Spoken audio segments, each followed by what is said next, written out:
こんにちは。今日はですね、ミラーレスカメラなどで使うことのできる外付けの 5.5 インチの液晶モニターを紹介したいと思います。シンボルのメモリーアイというモデルになります。早速開けてみたいと思います。シンボルっていうブランドね、お恥ずかしながら今回初耳というか初めて聞いたんですけど、皆さんご存知でしょうか？普通にシステム5さんとかでもね、扱いがあるみたいなんですけど、これはガラスの保護フィルムですね。そして本体の方がですね、かっこいい HDMI ケーブル。アクセサリーシューに取り付けるためのモニターのマウントをね、ついてきます。で、これがモニター本体ですね。なんか、すごい緻密な感じのするモニターですね。アルミのボディです。よくあるプラスチックの安っぽいのと違って、なかなかしっかりした感じのアルミボディのモニターになっています。で、画面サイズは 5.5 インチですね。これ明るさがすごくて、ここにも書いてあるんですけど、2000ニットって書いてあります。むちゃくちゃ明るいです。端子がいろいろあるんですけど、HDMI のイン、アウト、それから DC イン。ここは NPF バッテリーを搭載するところですね。で、下に4分の1インチの三脚ネジ穴、そして USB-C のポート。これファームウェアのアップデートとかに使うやつかなと思います。で、横に SD カードスロットとヘッドホンジャックがあります。SD カードスロットはこれラットとかを入れられるんですけど、32ギガのものがすでに入っています。で、上部にはファンクションボタン123と電源ボタンがあります。ここには小さいファンがついてますね。いや、なかなかいいですね。で、これプロバージョンっていうのがあって、それは SDI 端子がついてるんですけど、値段もね、かなり上がると思います。これは HDMI 端子だけのモデルになります。早速ですが、保護フィルムを貼りたいと思います。はい。ちょっと空気が入っていますが、こんな感じです。簡単にスペックを言うと、画面の解像度はフル HD で 4K の入力もできます。さらにですね、他のモニターにはなかなかない機能として、録画ができます。これ本体に、外部レコーダーのような感じで録画をすることができてしまいます。どの程度綺麗な映像が録画できるかっていうのは後でちょっと試してみたいと思います。で、ちょっとね、カメラにもつないでみたいと思います。じゃあ、α7S3 に取り付けてみたいと思います。バッテリーはついてこないんですけど、これ手持ちのものです。NPF バッテリーでいきます。こんな感じですね。で、電源がつきました。シンボル。初耳だな。で、付属の HDMI ケーブルでつないでみようと思います。コールドシューマウントにつけます。で、このネジを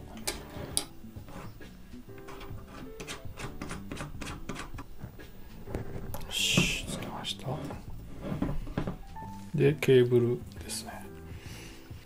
カメラの電源を入れてみます。接続できましたので、ちょっと画面を見やすくするために暗くしました。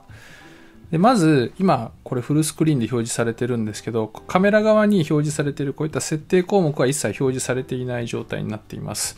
で、この状態で録画すれば、カメラが撮っているのと同じ映像をフル HD で撮影することができるようになります。で、もしくは、カメラ側で設定を変えて、HDMI 情報表示をありという風にすると、今度は、こういう感じでカメラ側のモニターで表示されていたのと同じ、こういう設定項目が全て表示されている状態を録画することができます。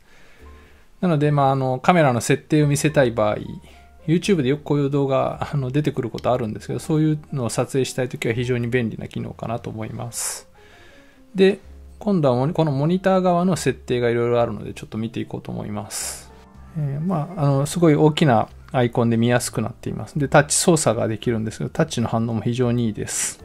で、スコープメニューっていうのがあって、ウェブフォーム、RGB パレード、ヒストグラムとかあって、露出関係の設定をここでこう表示させて見ることができるようになっています。で次が、ガイドラインですね。グリッドとか、あとアナモルフィックとかセンターとか、そういうのをこう表示できるようになっています。撮影するときのガイドライン的なものをこんな感じで、私も今これグリッド表示してるんですけど、こういうのをコントロールできます。で次はフォーカスメニューでフォーカスピーキングって言って、これ今ピントが合ってるところをこう色をつけたりする、微妙な繊細なピント合わせとかするときに非常に役立つかなと思います。であとズームっていうのがあって、ズームにするとこういう感じで大きくできますので、よりこうピントの確認とかがねしやすいのかなと思います。で次はゼブラパターンですね。露出オーバーとかを見るためのものを表示するかしないか、どのぐらいで表示するかっていうのを設定できます。で次はラットの関係なんですけど、S-Log3 で今撮影しているので、ソニーの S-Log3 の純正のラットを SD カードに入れてこう挿してあるんですけど、それをここで選んでやると、この今画面に表示されているこの映像自体にそのラットが適用された状態になっています。次はレコーディング&プレイバックメニューってあるんですけど、これはこのモニター本体に映像を録画するときの設定です。解像度とかファイル名とか、どういう感じでそれをスタートするかとか、そういうのを選べるようになっています。で録画した映像はここで見ることもできます。でその次はこのモニター自体の設定になっています。ディスプレイセッティングファンクションシステムってあって、ディスプレイは明るさとか色合い、そしてセッティングの方はこっちが明るさでしょうかね。バックライトの明るさここで決めることができます。室内だともう本当100だと明るすぎるので30とか40ぐらいでいいかなと思います。後で外でどのぐらい明るいのかっていうのも試してみたいと思います。ちょっと100にしておきましょうか。そしてファンクションでファンクションボタンの設定があります。でシステムとあります。そのぐらいでしょうかね。であとはこの再生ボタンを押すと録画したものを見ることができます。あとですね、今ファンが回ってるんですけど、このファンの設定もできるようになっていて、今オートになってるんでファンが回ってる音がねすると思うんですけど、オフにすると止まります。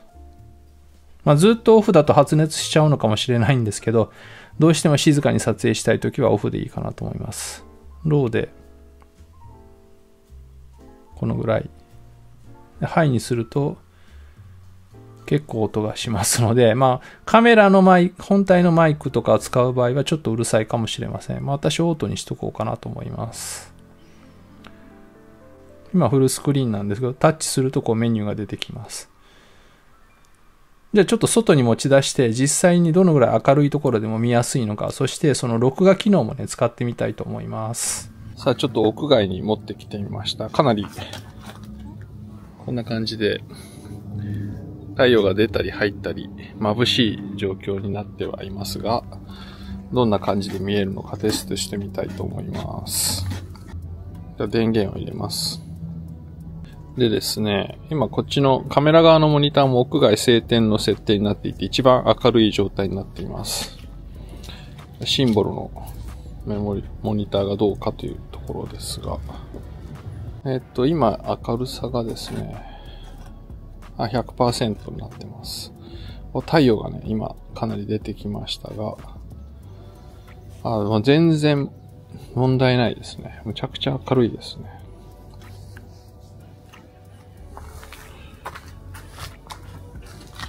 逆光状態で見てますけど、角度とかもあると思うんですけど、結構普通に見えますね。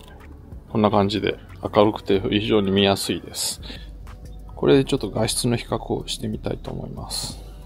こちらが実際の映像になります。これはカメラで収録した方のものです。4K24fps で撮っています。ソニー S-Log3 で撮った映像です。で、こっちはですね、レコーダーで撮った映像になります。フル HD の 24fps になっています。どうでしょうか。結構綺麗ですよね。普通にスマホで見るぐらいなら使えそうな感じがします。これ 200%、2倍に拡大したものになります。これカメラ側です。でこれがレコーダー側ですね。ちょっとこう、粗が見えてきますかね。で次が 400%、4倍になったものです。これカメラの方の映像になります。でこっちがモニター側で録画したフル HD のものになります。400% とか引き伸ばすとやっぱね、かなりガタガタしてますよね。で次がちょっと並べてみました。パッと見どっちがどっちかわかるでしょうか。左がですね、カメラの内部で撮った 4K24fps の映像です。で、右がフル HD の映像になります。